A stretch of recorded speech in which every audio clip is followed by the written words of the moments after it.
Último minuto. Vamos de inmediato hasta el Palacio de la Moneda. Nuevo balance de este día miércoles. Escuchamos a la subsecretaria Daza. Acabamos de terminar el comité de emergencia que dirige el presidente de la República para dar información acerca del reporte diario tanto de la situación mundial como de la situación nacional con respecto a la pandemia COVID-19. La situación mundial al día de hoy, los últimos datos que confirmamos son que hay 1.981.239 casos confirmados, de los cuales 126.681 han fallecido. Y hay 486.622 casos recuperados. Los países a nivel mundial que tienen el mayor número de casos son, en primer lugar, Estados Unidos, con 609.240 casos, España, 176.060 casos, Italia, con 162.488 casos, con 162.488, Alemania, 132.210, Francia, 131.361, Inglaterra, 94.845 y China con 83.351. La situación en América Latina de los casos notificados es la siguiente. Brasil presenta 25.262 casos con 1.532 fallecidos.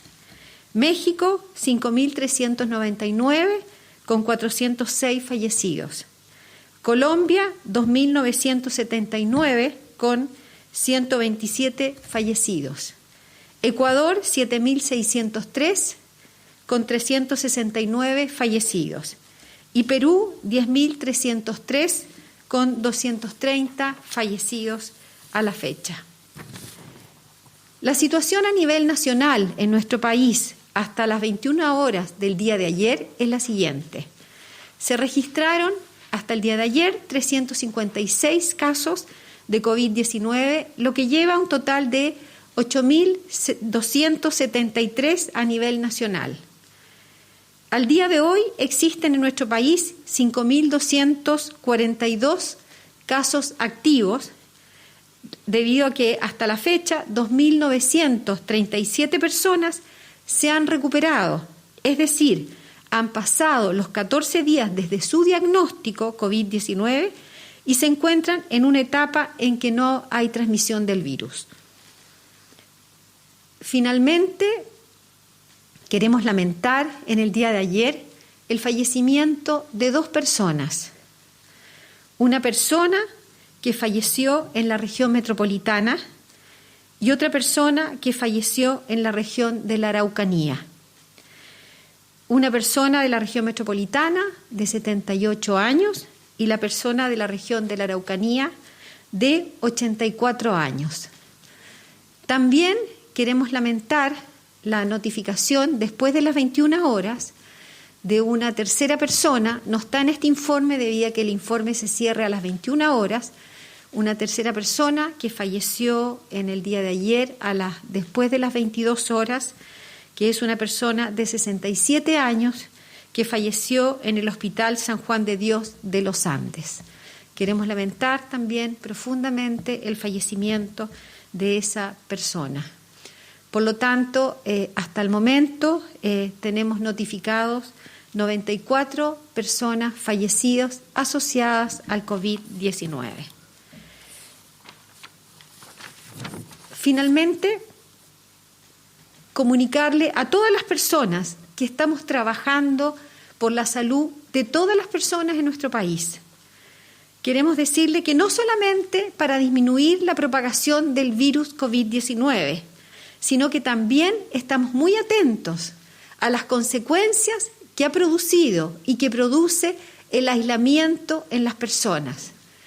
Hemos visto hemos visto situaciones complejas, no solamente por la evidencia nacional, sino que también por la evidencia internacional. Se ha visto un aumento en el consumo de alcohol, también se ha visto un efecto sobre todo en la salud mental de las personas, mayor angustia, mayor ansiedad, la sensación de soledad que produce mayores depresiones y también hemos visto un aumento de la violencia intrafamiliar. Nos preocupa profundamente los efectos secundarios que estamos viendo y hemos visto por la literatura internacional en otros países. Y es por eso que al analizar todas las medidas que se van implementando para disminuir la propagación del virus, y una de ellas, que es la más fuerte, que estamos hablando de la cuarentena, estamos exigiéndole a las personas que se queden en sus casas, hemos visto que ha producido un efecto que estamos atentos a ir mirándolo todos los días. Es por ello que esta medida, esta cuarentena que hemos llamado estratégica y dinámica, donde ponemos algunas comunas, algunas zonas de comunas en cuarentena para disminuir la propagación del virus, es fundamental que las personas la respeten para de verdad tener una respuesta en esta pandemia. Sin embargo, también estamos tomando medidas que en aquellas comunas donde hemos visto que la propagación del virus no ha tenido un aumento significativo, estamos disminuyendo las cuarentenas, liberando las cuarentenas en algunas comunas. Pero es fundamental, muy importante, que las personas, que toda la comunidad siga tomando todas las medidas de aislamiento, de distanciamiento social indicadas. Estamos hablando de evitar las aglomeraciones, evitar las reuniones de un grupo importante de personas, mantener el distanciamiento, solamente salir de las casas en caso necesario, ya sea por motivos de salud, por motivos de trabajo particular, por motivos efectivamente de alguna situación que necesiten comunicarse con un tercero. Pero la respuesta de la comunidad es lo más importante para poder combatir y contener oportunamente la propagación de este virus, que hoy día hemos visto una muy buena respuesta de la comunidad. Las personas se están lavando las manos, el lavado de manos es una medida que es esencial. Las personas están manteniendo el distanciamiento social. Hemos cambiado conductas tan importantes como es cuando nos saludamos, darnos un beso, darnos la mano, abrazarnos. Hemos cambiado una forma de vivir. Sin embargo, tenemos que tener mucha prudencia y mucho cuidado en seguir tomando estas medidas cuidadosamente para de verdad, en el corto plazo, poder contener este virus que sabemos que ya se ha llevado la vida de muchos chilenos. Muchas gracias. Voy a dejar con ustedes al subsecretario de Redes Asistenciales para que siga con la cuenta del día de hoy.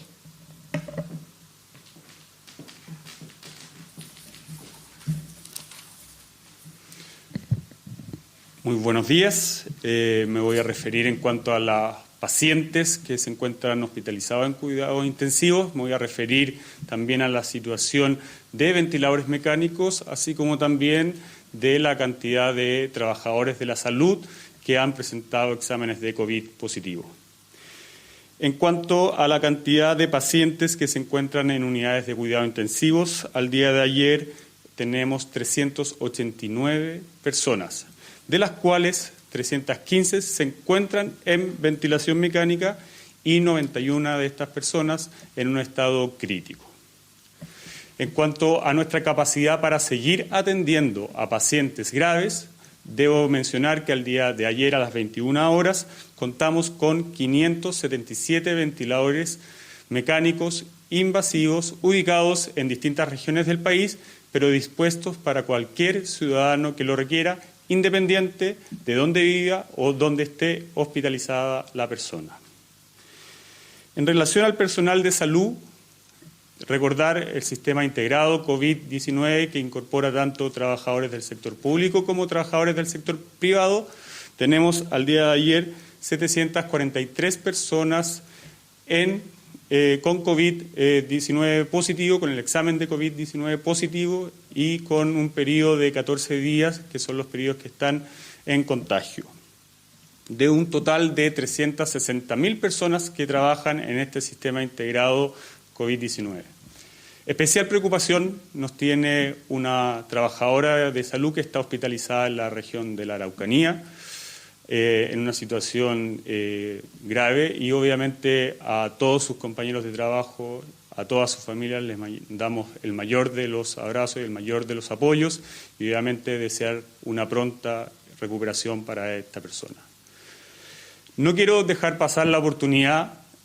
Ayer hemos visto nuevamente actos de discriminación en contra de los trabajadores de salud. Esta vez en la comuna de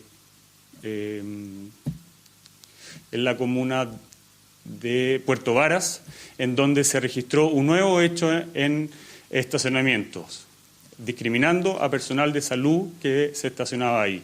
Esto se suma a las situaciones que hemos visto en condominios, esto se suma a las situaciones que hemos visto en el transporte público, que hemos visto en los ascensores. Yo les quiero recordar a la ciudadanía, a usted que nos está mirando en su hogar, son estas personas las que nos van a cuidar, son estas personas las que están arriesgando su salud en los establecimientos, tanto de atención primaria como de hospitales. Y es por eso que no solamente hago un llamado a que esto se termine de una vez por todas, sino que todo lo contrario, nosotros debiésemos estar agradeciendo diariamente el trabajo que estas personas realizan. He solicitado que se interpongan denuncias en estas direcciones, en estos establecimientos, para proteger a los funcionarios de la salud. En cuanto a la capacidad de testeo, el día de ayer se acumulan 91.873 exámenes realizados. Las últimas 24 horas realizamos 4.079 exámenes, con una tasa de positividad acumulada de un 9%. Por último, quiero informar que el día de hoy hemos publicado en el diario oficial el precio máximo al cual FONASA pagará a cada una de las clínicas en la existencia de que se derive un paciente FONASA a alguna de estas instituciones. Recordar, esta es la tercera fijación de precio que nosotros hemos realizado. La primera fue el precio máximo del test de PCR, la segunda fue el precio máximo por metro cuadrado de arriendo, tanto para residencias sanitarias como para centros hospitalarios, y esta es la tercera fijación de precios que realizamos con el objetivo, obviamente, de no tener dificultades para poder hospitalizar a cada uno de los pacientes que lo requieran, independiente de su previsión, independiente de si es un hospital o una clínica. ¿Preguntas? Buenos días, subsecretarios. ¿Cuánto es el valor máximo fijado? Y sobre otra información también entregada hoy día, se habla de los recuperados con la estimación que se ha estado utilizando últimamente, pero ¿cuándo se van a empezar a aplicar los nuevos protocolos recomendados por el comité asesor? Y en segundo lugar, sobre otro tema, el ministro indicó que hay que administrar la pandemia, incluso criticó a los alcaldes que piden la cuarentena porque no saben el daño que producirían a la población. Si se pueden referir en ese sentido a qué se refiere en cuanto a administrar la pandemia y que también tiene relación con lo que pide la Cámara Nacional de Comercio, que están preparando un protocolo para reabrir el comercio. Si esto tiene que ver también con ese protocolo y si es una posibilidad de que se comience a reabrir algunos comercios al menos dentro del territorio nacional. A ver, los precios que hemos fijado son los mismos precios a los cuales estas instituciones no convinieron al momento de realizar la licitación de parte de FONASA. Son clínicas que no adherieron a este convenio con FONASA, que establecía precios máximos, y ahora lo que se ha hecho es obligar a que esas clínicas cobren ese precio máximo, que depende del tramo bien específico, está publicado en el diario oficial para conocimiento de toda la ciudadanía. En cuanto a las medidas de aislamiento, la subsecretaria Paula Daza se acaba de referir a eso. Existen consecuencias de las medidas de aislamiento y obviamente desde la más drástica, que es la cuarentena, nosotros obviamente estamos conscientes de las situaciones que acaba de mencionar la subsecretaria en cuanto que son efectos que obviamente no queridos por la autoridad sanitaria. Y es por eso que nosotros, cuando tomamos una decisión como esta, es que esperamos que primero la ciudadanía la respete. ¿Para qué? Para poder tener los efectos de estabilización de la cantidad de contagios, ojalá también la disminución, y con ese resultado, con esa evidencia nosotros poder quitar esa cuarentena y que la zona geográfica vuelva, la ciudadanía que está viviendo en esa zona geográfica vuelva a la normalidad. Tenemos que estar muy claros, obviamente, que esto se va a seguir repitiendo. Es decir, van a haber zonas geográficas que van a entrar en cuarentena de acuerdo a un aumento importante de la cantidad de contagiados y una vez que esas cuarentenas tengan los efectos deseados, es decir, se estabilice o caiga la cantidad de contagios, estas cuarentenas se van a quitar.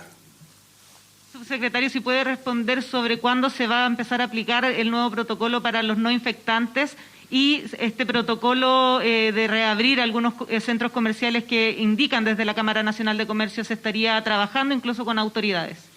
Apenas nosotros tengamos conocimiento de estos protocolos, obviamente vamos a revisarlos y lo que tiene que quedar claro es que la autoridad sanitaria va a velar porque la ciudadanía se mantenga en un buen estado de salud. Si esos protocolos aseguran eso, obviamente nosotros vamos a poder suscribirlos. De lo contrario, nosotros seguiremos tomando las decisiones que estimemos pertinentes exclusivamente desde el punto de vista sanitario para mantener segura a la población. Subsecretario, buenos días. Preguntarles respecto primero a los esfuerzos que se está haciendo, sobre todo ya lo está realizando desde la SECPRES con el mundo evangélico, pero ya se da a conocer una muerte por parte de un obispo evangélico que tenía el COVID-19. ¿Qué se va a hacer más allá de estas conversaciones? ¿Van a haber sanciones mayores para aquellos que incumplan entonces al momento de ir a alguna ceremonia, sobre todo ante infectados también que han sido funcionarios médicos?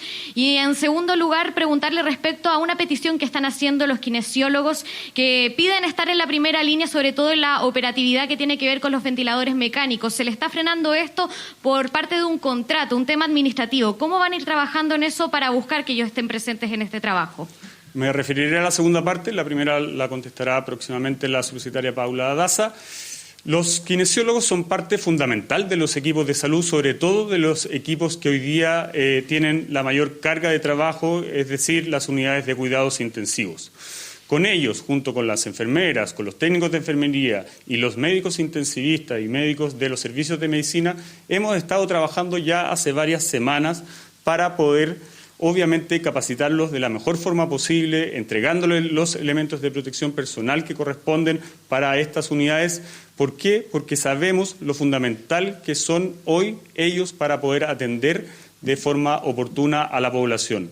Los kinesiólogos tienen un rol fundamental y es así como dentro de nuestras capacitaciones que hemos realizado en conjunto con la Sociedad Chilena de Medicina Intensiva, hemos realizado algunas que son exclusivas para kinesiólogos, teniendo una gran cantidad de visitantes para cada una de esas capacitaciones. Por lo tanto, obviamente estamos trabajando con ellos, como también lo estamos realizando con todo el equipo de enfermería y con los médicos de estas unidades y de otras, como también lo son las unidades de emergencia de los hospitales y los médicos generales que atienden también en la atención primaria. Preguntarle, subsecretario, también, pero si puede dar a conocer respecto a si hay un problema administrativo antes de que pase la subsecretaria, por favor. No tengo ningún conocimiento acerca de algún problema administrativo. En relación a la primera pregunta, quiero decir que hoy día tenemos una resolución donde exige a las personas un número máximo de personas que pueden reunirse, no más de 50 personas pueden reunirse, siempre y cuando respeten, y eso es lo más importante, respeten el distanciamiento social, el distanciamiento físico. Y esa es una medida esencial para disminuir la propagación del virus, el contagio. Sin embargo, hacemos un llamado a todos los líderes, a los líderes de opinión, a los líderes espirituales, que son hoy día más que nunca, porque hoy día más que nunca son ellas personas que por la situación que estamos viviendo requieren un comunicado con su gente. Y es por eso que hacemos un llamado a ellos, a evitar y disminuir efectivamente estas reuniones donde las personas se juntan para que no tengamos brotes de coronavirus en algunos lugares. Ellos son fundamentales, ellos son a quienes escuchan sus feligreses. Por lo tanto, es muy esencial que de parte de las autoridades religiosas, las autoridades que tienen una opinión en su comunidad, lideren este gran desafío que es disminuir la propagación del virus. Hoy día tenemos la resolución, exigimos que las personas respeten esa resolución, que mantengan el distanciamiento social, pero no solamente basta que impongamos normas, leyes y también sanciones, sino que es fundamental que la comunidad y las autoridades que tienen una voz en sus comunidades respeten y hagan posible la disminución de esta propagación de este virus. Subsecretaria, ¿por qué en el informe epidemiológico se ve una cifra tanto menor en la última semana, la semana 15, con respecto a la semana 14? Se ve una disminución a la mitad de los casos en la región metropolitana y también a nivel nacional. Si nos pudiera explicar cómo se construye la cifra de la última semana, si es que está correcto el número y si es que efectivamente ha habido una disminución tan brusca de los casos de coronavirus. Con respecto a las cifras y a los números y a toda la información que va saliendo semanalmente, queremos ser muy, muy cuidadosos para poder hacer un análisis con respecto a ello. Hemos visto, sí, en algunos lugares, hemos visto, sí, en algunas comunas, una contención del incremento del número de casos. Sin embargo, lo más importante es ver la tendencia en el mediano plazo. Es decir, para dar una respuesta y una sensación de que los números han ido bajando, es muy importante esperar y conocer la tendencia en las próximas semanas. Esperamos que todas las medidas que vamos implementando, que no solamente son las obligatorias, cuarentenas, cordones, aduana, restricción de salir, estén teniendo un efecto, sino que también la conducta de la comunidad que ha dado respuesta a ello. Subsecretaria, quería preguntarles a los dos en realidad, porque tiene que ver con una situación que se ha producido durante esta mañana. Primero, en el Félix Bulnes de Providencia hay denuncias, por ejemplo, de personal, las matronas, que estarían comprando sus propios insumos, si tienen antecedentes de eso, pero también llevarlos al Félix Bulnes de Cerro Navia, porque habían largas filas de personas que han ido a buscar sus medicamentos. Más temprano en la mañana, el ministro Jaime Mañalich, en conversación con ADN, decía que se necesita de una colaboración de los alcaldes. ¿Esto es totalmente responsabilidad de los municipios? Se lo pregunto porque el ministro decía que los mecanismos de distribución, para esos mecanismos de distribución, por ejemplo, para reparto domiciliario, los municipios tienen los recursos. ¿Es efectivo eso? ¿Todos los municipios tienen los recursos para hacer sus propios distribución de medicamentos? Y se lo pregunto, insisto, por lo que está pasando en el Hospital Félix Bulnes. Voy a dejar al subsecretario Arturo Zúñiga para que dé respuesta a esa pregunta.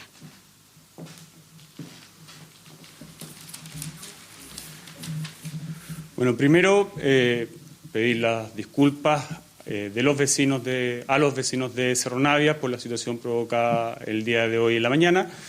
He conversado con la dirección del Hospital Félix Bulnes. Ellos habían estimado que podría ocurrir un aumento en la cantidad de personas que se acercaran a pedir sus recetas debido al futuro cambio y obviamente al alejamiento del establecimiento de parte de los vecinos. Pero esto se sumó también a un fin de semana largo en donde no se entregan los medicamentos y provocó una aglomeración mayor de la esperada. Me han informado acerca de que se han tomado medidas adicionales, como es el reparto a domicilio para algunos de estos pacientes, con el objetivo de que esto no se vuelva a repetir.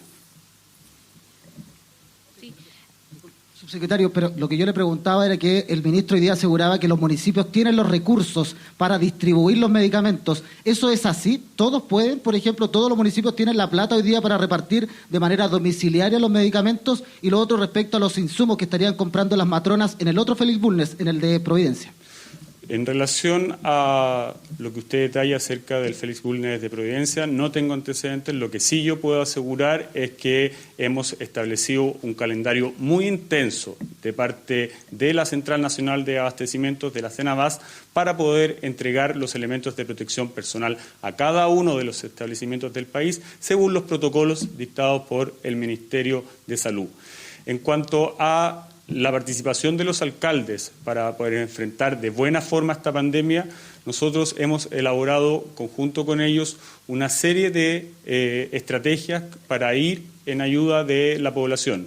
Esto incluye, obviamente, un equipo de atención domiciliaria que dentro de sus funciones está la de llevar el medicamento a los pacientes que no pueden acudir al recinto de atención primaria, al consultorio, al CEFAM, dentro de otras medidas, como son obviamente la entrega de medicamentos por un periodo de plazo mayor, con el objetivo de que los pacientes crónicos no se acerquen quincenal o mensualmente al establecimiento.